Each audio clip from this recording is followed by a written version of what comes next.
वीरेंद्र, मैं माधवी महेंद्र रणदीवे, सह अध्यापिका रत्नत्र इंग्लिश मीडियम स्कूल कनिष्ठ महाविद्यालय मांडवे, तालुका माळशिरस, जिला सोलापुर, धर्मानुरागी स्कूल के संस्थापक अध्यक्ष आदरणीय अनंतलाल दादा जोशी तथा जोशी परिवार दशलक्षण में ज्ञानामृत बांटने का पवित्र कार्य कर रहे हैं।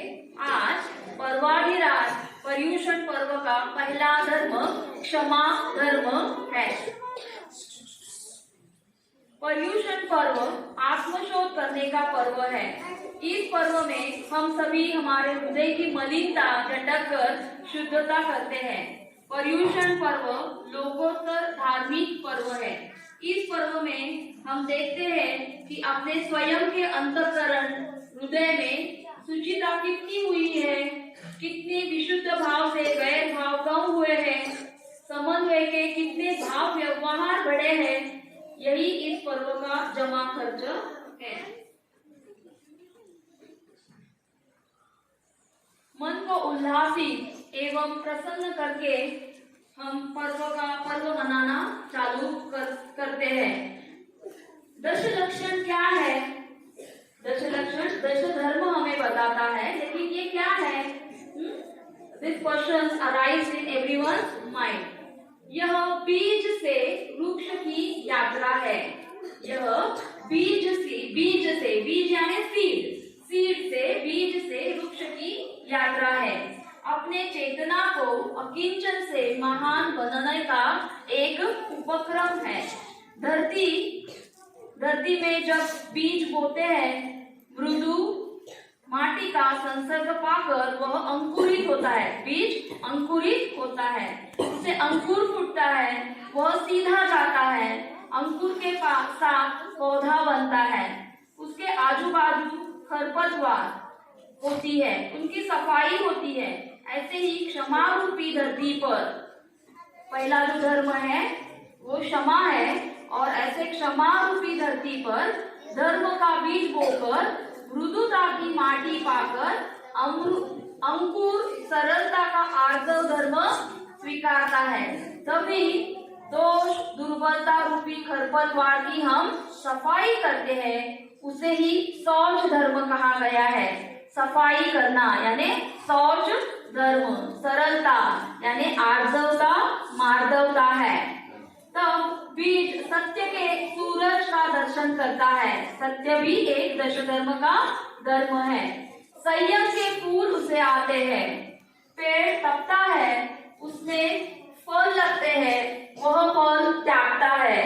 हमेशा ही देखो जो वृक्ष है वो फल दूसरों को देता है, सो वह फल त्यागता है, और सारे फल जब त्यागता है तो वह अकिंचन होता है, वह उसी स्वरूप में लीन होता है। वही ब्रह्म कहलाता है, वही ब्रह्मचर्य है। ऐसे दश धर्म बताए गए हैं। बीज से वृक्ष की यात्रा हमें दश लक्षण का अर्थ बताती है। Now you eager to listen the story. क्षमा क्या है? मैं यहाँ अभी बताने जा रही हूँ कि क्षमा क्या है। क्षमा वीरस्य भूषणम, वीर लोगों का यह एक अलंकार है। क्षमा करना, फॉरगिवनेस। एक बार पति अपने पत्नी को डायरी देती है। एक बार पति अपने पति पत्नी को डायरी देता है, और पत्नी पति को एक डायरी देती है।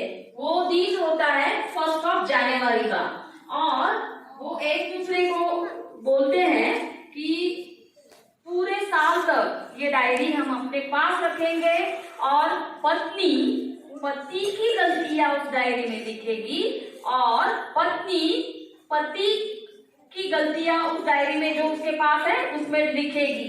तो ऐसे करते रोज वो डायरी लिखते जाते हैं, और एक दिन आ जाता है 31 दिसंबर का। तो पत्नी को बहुत उत्साह से वो अपने पति की डायरी देखने की उसे बहुत कामना होती है, और वो डायरी फटाक से चेक करती है। पहले खुद की डायरी पति को दिखाती है, उसमें बहुत सारी कंप्लेंट पति के बारे में रोज दिन बार की कंप्लेंट उसमें भरी रहती है, पूरी डायरी उसी से ही भरी रहती है। आपने आज वो नहीं किया, वो नहीं लाया, आप ऐसे ही मुझे बोले, सारी कंप्लेंट उसमें रहती है। वो रहती है पति की डायरी, पति की कंप्लेंट की डायरी जो पत्नी के पास रहती है। और अभी पति की डायरी पत्नी देखने से एकदम उत्साह से पूर्ण रहती है। वो देखती है, चलो देखो तो मेरे पति ने मेरे बारे में क्या लिखा है, देखती हूँ मैं उसको। और वो देखती है, एक पन्ना, दूसरा पन्ना, तीसरा पन्ना, ऐसे पन्ने पलटते जाती है। कुछ भी उस डायरी में पति ने नहीं लिखा हुआ होता। और एकदम लास्ट पेज में उसने लिखा हुआ होता है कि आप मुझे इतनी पसंद हो कि आपके कुछ नुक्स भी मुझे नजर नहीं आए। यानी जो पत्नी की जो गलतियां थी, रोज रोज वो करती थी या कभी कभार जो करती थी, उसे पति ने तभी के तभी क्षमा किया हुआ होता है। ऐसे ही ये क्षमा धर्म हमें प्यार से रहने से, आनंदित रहने का और खुशी से जीवन व्यतीत करने का संदेश देती है। यही क्षमा है। क्षमा औपचारिक, पारमार्थिक, स्वार्थवाची, ये क्षमा के प्रकार हैं। मैं यहाँ बताना चाहती हूँ कि एक बार क्रोध रूपी जो अग्नि होती है, क्रोध यानी अग्नि, तो वो अग्नि और क्षमा रूपी जल एक बार भिड़ जाते हैं। दोनों एक बार मिल जाते हैं और उनमें संवाद होने लगता है। क्रोध कहता है, क्षमा से कहता है, मैं हूं क्रोध, दम है तो मेरा करो विरोध, मैं हूं क्रोध। ऐसे क्रोध क्षमा से बोलता है। मैं हूं फ्लावर, मैं नहीं फायर, मैं नहीं फ्लावर, मैं हूं फायर। मेरा कोई नहीं करता विरोध, क्रोध करके अधिकार और वर्चस्व में दिखाता हूँ। क्रोध करने से सामने वाला चुपचाप काम करता है, आज्ञा का पालन करता है, इसीलिए मैं गुस्सा करता हूँ। ऐसे क्रोध क्षमा को बताता है। देखो ना, मालिक नौकर पर, सास बहू पर, माँ अपने बच्चों पर गुस्सा करती है और हक जमाती है। मैं मेरा मन चाहा काम उनसे करवा लेता हूँ। क्षमा तू कायर है, मैं तो फायर हूँ, फायर। ऐसे क्रोध क्षमा को बोलता है। आता माझी सटाकली, मला राग येतोय, असं पण क्रोध म्हणतो। तभी क्षमा इतनी देर से जो चुप थी वह बोलने लगी। क्रोध गुस्से से धाक दिखाने से, सब काम करवा लेने से कुछ नहीं होता, ये तुम्हारा भ्रम है। सब तुम्हारी सुनते हैं, सब मानते हैं, एक दिन वे सब मिलकर तुम्हें तुम्हारी जगह दिखा देंगे। ऐसे क्षमा क्रोध से बोल रही थी। ये झूठी शान, ये दिखावा किस काम का? क्षमा बोल रही है। यदि प्यार से, शांति से बात करे तो सब खुशी खुशी अपना काम करेंगे। ये तुम आजमा लो, एक बार आजमा लो। क्रोध दूसरों को रुलाकर जीवन जीने का क्या फायदा है? ऐसे क्षमा क्रोध से पूछ रही है। क्रोध अहंकार से तुम्हारा शरीर रोगों का घर बना है। गुस्से से तुम अंधे हो चुके हो, अपना पराया तुम्हें कुछ नहीं दिखाई देता। अपने आप पर भी तुम्हारा कंट्रोल नहीं है। कषाय की आग में तुम जल रहे हो। बोलो, हिटलर यशस्वी हुआ कि शांति अहिंसा की प्रभावना करने वाले गांधी जी आज भी पूजनीय है?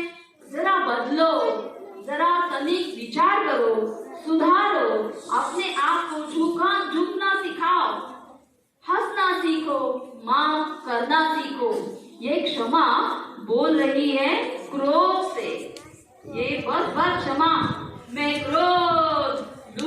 प्रतिशोध। ऐसे क्रोध अभी अंगार से तपता हुआ फिर वापस एक बार क्षमा को बोल रहा है, मैं हूँ क्रोध, लूंगा प्रतिशोध। एक ऐसी ही कहानी है, अभी यहाँ पे क्रोध लेने वाला है प्रतिशोध, लेकिन यहाँ विचार करने वाली बात है कि हम हंसते हंसते आनंद से सुख से जीवन व्यतीत करें कि क्रोध से गुस्से से चिड़चिड़ाए रोज रोज जीवन या व्यतीत करें। कपिल का गुस्सा एक छोटी सी कहानी है। सब अभी तक तो मन दे के सुन रहे हैं और भी आपको कपिल का गुस्सा एक छोटी सी कहानी में बताने जा रही हूँ, वो भी आप सुने, यही मेरी प्रार्थना है। विजयदत्त राजा था। विजयदत्त को गुरुदत्त नाम का एक लड़का था। राजा ने मुनि दीक्षा ली और गुरुदत्त को सब राज कारोबार सौंप दिया। गुरुदत्त के राजो कारोबार में सब प्रजा सुखी थी। तन मन धन से गुरुदत्त भी अपनी प्रजा की देखभाल करता था। गुरुदत्त को चंद्रकीर्ति राजा की अभयमती नाम की लड़की पसंद थी, लेकिन चंद्रकीर्ति राजा ने कहा मैं अपनी लड़की नहीं दूंगा, लेकिन अभयमती ने गुरुदत्त को मन ही मन मान लिया था अपना पति। उसने अपने पिताजी से कहा कि वो आक्रमण करने से पहले ही मुझे वो पसंद है, मैं उनसे ही शादी करूंगी। तो अभयमती और गुरुदत्त की शादी हो जाती है। उनकी शादी मनचाही होने के बाद सुख से रहते हैं, लेकिन इतने में ही उनके पास के गांव में एक पर्वत था, बड़ा सा पर्वत था और उसके ऊपर एक बड़ा सा सिंह था। वो सिंह बड़ा ही खूंखार था और सब जान अपनी मुट्ठी में लेके यहाँ वहाँ करते थे। लेकिन एक दिन प्रजा गुरुदत्त के पास आई और बोली, महाराज आप उस खूंखार जानवर का कुछ बंदोबस्त कीजिए, हमें बहुत बहुत डर लगता है। तो राजा ने सिंह को पकड़ने के लिए जो जाली रहती है वो बिछा, राजा ने वहां पे बहुत सारी लकड़ी अंदर डाली और गुफा के ऊपर भी डाली और तय किया कि यहाँ भी उसको जला देंगे। तो सभी लोगों ने उस गुफा को जला दिया। वो सिंह था वो भी जलकर वहां पे ही खाक हो गया। कुछ साल बाद सुखी संसार करने के बाद गुरुदत्त और अभयमती का संसार अच्छे से हो रहा था। तभी सुवर्णभद्र नामक गुरुदत्त के बेटे को गुरुदत्त ने सब राज्य कारभार सौंप दिया और उन्होंने दीक्षा ली और वो दीक्षा लेके गांव घूमने लगे और अपना आचार करने लगे। तभी वो जो सिंह था उसने अपने जो कुछ पिछले जन्म के जो गुण थे वो अवगुण उसने नहीं छोड़े थे। वो अभी कपिल नाम का एक लड़का बना, क्रोधी और कुक्रूर ऐसा लड़का बना और उसी गांव में वह उसने जन्म लिया। वही सिंह ने। तो कपिल जब गुरुदत्त एक खेत में कायोत्सर्ग कर रहे थे या तपस्या कर रहे थे, उसी का ही वही खेत था, कपिल का वो खेत था और उसके खेत में ही वो जा बैठे थे और तपस्या सब कर रहे थे। तभी कपिल वहां पे आया और कपिल की इच्छा नहीं हुई कि वो गुरुजी वो संत वहां पे है और मैं यहाँ पे रुकूं। तो उसने कहा संत को कि मेरी पत्नी अभी पीछे से आ रही है मुझे खाना देके, तो उसे कह देना कि मैं दूसरे खेत में गया हूँ और आप यहाँ ही खड़े रहना।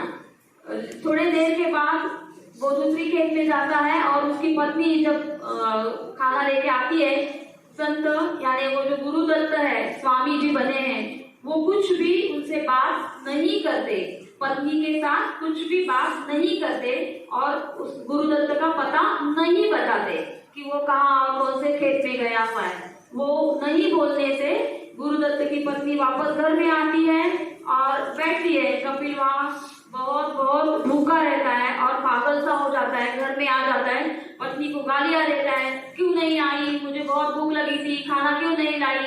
तो उन्होंने कहा कि मुझे स्वामी जी ने कुछ ही नहीं बताया कि आप वहां पे गए, वहां पे नहीं है, अगले खेत में गए। तो गुस्सा होकर वो कपिल वहां स्वामी जी के पास जाता है। वहां बहुत सारी रुई यानी कॉटन, बहुत सारी रुई रहती है, वो उनके अंग में डालकर वहां उनको जला देता है। वो स्वामी जी को जला देता है। तो क्या होता है कि बहुत बड़ा उपसर्ग होता है। शुक्ल ध्यान से स्वामी जी कर्मों का जो फल है वो सब चेत के उनको जो दिव्य ज्ञान प्राप्त होता है और मुक्ति प्राप्त होती है, और वो मुक्ति प्राप्त कर लेते हैं वहां पे ही। लेकिन जो कपिल है उनको बहुत ही पश्चाताप होता है कि ये मैंने क्या किया, अगले भाव में कौन था और क्यों मैंने ऐसे किया। ये सब उनको पता चल जाता है। तो यहाँ पे सीख मिलती है कि क्रोध करना अच्छी बात है क्या? अच्छी बात है क्या? आप बोलिए। तो फिर क्या करना चाहिए? क्षमा करनी चाहिए, आनंद से रहना चाहिए, शांति से रहना चाहिए, प्यार से रहना चाहिए। यही हमारा क्षमा धर्म, 10 लक्षण का पहला धर्म सभी को